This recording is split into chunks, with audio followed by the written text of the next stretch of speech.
সহজ করে আপনাদেরকে বুঝাই, যেমন ধরুন একটা পরিবারের ৩ জন সদস্য, স্বামী, স্ত্রী আর সন্তান। তাদের সকালবেলার ব্রেকফাস্টে স্বামীর ৩টা রুটি লাগে, স্ত্রীর 2টা লাগে আর সন্তানের 1টা রুটি লাগে। এখন আমি যদি সমান সমান করে আদল করতে চাই, সবাইকে যদি 3টা করে রুটি দেই, তাহলে স্বামী বেচারার জন্য ঠিক আছে, কিন্তু স্ত্রীর জন্য 1টা বেশি হয়ে যায়। আর সন্তানের জন্য কয়টা বেশি হয়?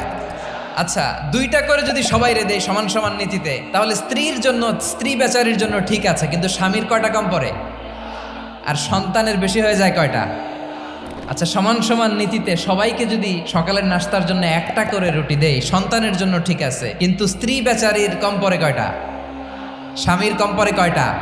2টা। আর আমি যদি স্বামীকে দেই 3টা, স্ত্রীকে দেই 2টা আর সন্তানকে দেই 1টা, তাহলে কারো অপচয় হবে না? যেখানে যার যতটুকু দরকার তাকে সেখানে ঠিক ততটুকু দিয়ে দেওয়ার নামই হচ্ছে আদল। আমরা বুঝতে পারলাম আল আদ শব্দের মানে হচ্ছে ইনসাফ বা সুবিচার বা ন্যায় বিচার।